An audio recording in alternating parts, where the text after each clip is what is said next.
हे भाई लोग, कैसे हो आप लोग। स्वागत है मेरे चैनल पे एक नए वीडियो के साथ। थंबनेल देख के तो समझ ही गए होंगे। Yes, today I am talk about Thor versus captain Marvel. क्योंकि जब से एमसीयू में कैप्टन मार्वल की एंट्री हुई है तब से सबके दिमाग में एक ही क्वेश्चन है कि थॉर वर्सेस कैप्टन मार्वल में कौन ज्यादा पावरफुल है। और इसीलिए आज हम कैप्टन मार्वल और थॉर का कंपेरिजन करने वाले हैं और ये वीडियो मूवीज बेस्ड होने वाली है, तो एंजॉय दिस वीडियो।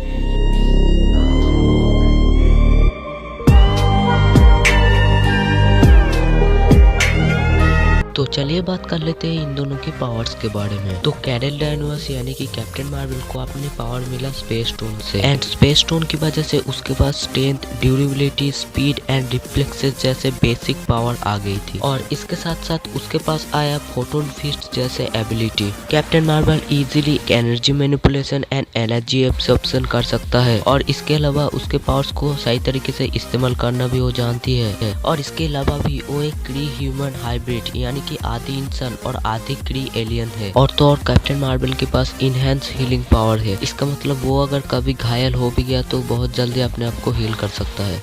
इसके अलावा जब कैरल बाइनरी फॉर्म में आता है तब वो और भी ज्यादा पावरफुल बन जाता है और कैप्टन मार्वल उड़ भी सकता है। तो ये था कैरल यानी कि कैप्टन मार्वल की पावर्स। चलो देख लेते हैं अभी थॉर के पावर्स के बारे में। तो एक एसगार्डियन गॉड और ओडिन का बेटा होने के वजह से थॉर पावरफुल तो है ही, उसके अलावा वो गॉड ऑफ थंडर भी है। और इसी वजह से थॉर लाइटनिंग मैनिपुलेशन और वेदर को कंट्रोल कर सकता है। वो जब चाहे बारिश और तूफान ला सकता है। वो न सिर्फ आसमान से बिजली गिरा सकता है बल्कि खुद भी बिजली पैदा कर सकता है। और तो और उसके पास एमसीयू का सबसे पावरफुल म्यूनिर और स्टॉर्मब्रेकर जैसे खतरनाक वेपन है। और स्टॉर्मब्रेकर के साथ तो पांचों इन्फिनिटी स्टोन को भी ओवरपावर कर चुका है। और एक गॉड होने के नाते उसका स्ट्रेंथ और ड्यूरेबिलिटी बहुत ज्यादा है। वैसे तो थोड़ा आसानी से घायल होता नहीं, पर कभी अगर वो घायल हो गया तो बहुत जल्दी रिकवर कर लेता है। और अगर कभी थोर बहुत ज्यादा घायल हो गया तो फिर उसका वेपन स्टॉर्मब्रेकर और म्यूनिर बहुत जल्दी उसे हील कर देता है। और इसके अलावा भी थॉर अपने वेपन के हेल्प से उड़ भी सकता है। और तो और थॉर के पास 1500 साल का वॉर एक्सपीरियंस भी है। तो ये था थॉर और कैप्टन मार्वल की पावर्स। चलो अभी देखते हैं अगर कभी उन दोनों में फाइट होती है तो किसका जीतने के चांस ज्यादा है।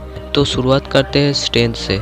तो अगर बात करें कैप्टन मार्वल की, तो कैप्टन मार्वल इतनी बड़ी सी शिप को इजीली बाउंस कर चुका है और एंड गेम के टाइम पर उसने गार्डियंस की स्पेसशिप को अपने हाथों से इतनी इजीली लिफ्ट कर चुका है। एंड इस सबसे ऊपर उसने थैनोस की स्पेसशिप को डिस्ट्रॉय कर चुका है। और अगर बात करें थॉर की स्ट्रेंथ के बारे में, तो थॉर की स्ट्रेंथ के सामने कैप्टन मार्वल की ये सब कुछ भी नहीं है, क्योंकि थॉर ने नेडाबिलर में इस रिंग को अपने हाथों से मोड़ दिया था और जिसका वेट प्लानिटरी ऑब्जेक्ट के जितना काउंट किया जाता है। उसके अलावा रॉकेट की स्पेसशिप का फुल स्पीड होने के बावजूद भी पकड़ के रखा था। और ज्यादा चीज पे डिस्कस करने की जरूरत नहीं है क्योंकि थॉर की नेडाबिलियर में रिंग्स को मोड़ने वाला फीट से कैप्टन मार्वल की हर फीट पे भारी है। अब बात करते हैं ड्यूरेबिलिटी के बारे में। तो ड्यूरेबिलिटी राउंड भी थॉर को ही जाएगा, क्योंकि अगर हम बात करें कैप्टन मार्वल की ड्यूरेबिलिटी के बारे में, तो कैप्टन मार्वल ने एंड गेम में थैनोस से पावर स्टोन की एक पंच को सह चुका है। और तो और थैनोस की स्पेसशिप की मिसाइल भी कैप्टन मार्वल का कुछ नहीं कर पाया था। पर ये सब थॉर के सामने कुछ भी नहीं है, क्योंकि थॉर ने नेडाबिलर में स्टॉर्मब्रेकर बनाने के वक्त एक न्यूट्रॉन स्टार की फुल ऑफ एनर्जी को अपने ऊपर लिया था। और किसी भी न्यूट्रॉन स्टार का टेम्परेचर जो होता है वो होता है लगभग 6 लाख डिग्री सेल्सियस। और थॉर की ये फीट से कैप्टन मार्वल की सारी फीट से बहुत आगे है। उसके अलावा भी थॉर ने एक स्पेसशिप का ब्लास्ट और पावर स्टोन का एनर्जी अपने हेड पर लिया है। और इन्हीं सब चीजों की वजह से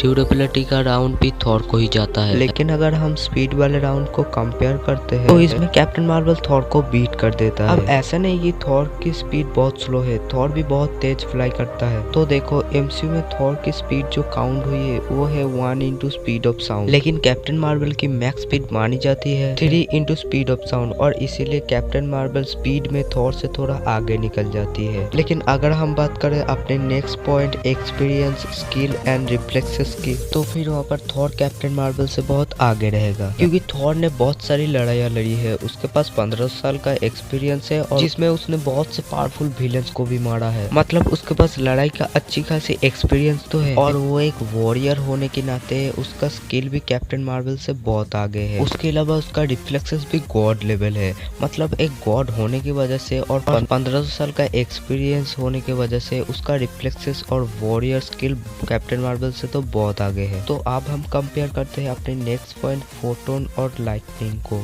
तो फोटोन का जो एवरेज टेम्परेचर होता है वो होता है अराउंड 3000 डिग्री सेल्सियस। लेकिन अगर हम थॉर की लाइटनिंग के बारे में बात करें तो लिटरली वो बहुत ही ज्यादा होता है। अब एक नॉर्मल लाइटनिंग स्ट्राइक का टेम्परेचर होता है लगभग 30,000 डिग्री सेल्सियस। ये होती है बिजली की खर्च। अब बेसिकली थॉर की पावर्स तो और भी ज्यादा है, इसका मतलब थॉर की लाइटनिंग तो और भी पावरफुल होगा। मगर अगर इतना भी होता है तो भी कैप्टन मार्वल से तो बहुत आगे ही है। तो फिर चलो अब हम बात कर लेते हैं कंक्लूजन की। क्योंकि कैप्टन मार्वल के पास एब्सॉर्बिंग एबिलिटी है, इसीलिए वो थॉर की लाइटनिंग को एब्सॉर्ब भी कर सकता है और इसी वजह से शायद थॉर की लाइटनिंग कैप्टन मार्वल के ऊपर ज्यादा असर नहीं करेगा। एंड थॉर के पास स्ट्रेंथ, ड्यूरेबिलिटी, स्किल और सबसे इम्पोर्टेंट बात की थॉर की एक्सपीरियंस कैप्टन मार्वल से बहुत ज्यादा है। एंड एक्सपीरियंस ज्यादा होने की वजह से उसे पता है कि किसके साथ किस तरह फाइट करना चाहिए। इसके ऊपर थॉर किसी भी वेपन को अच्छी तरीके से कंट्रोल कर सकता है या फिर किसी भी वेपन को बहुत अच्छी तरीके से चला सकता है, जो कि आप रैग्नारोक में देख चुके हो जिस तरह वो हल्क से लड़ाई करने के वक्त इस तलवार को चलाया था।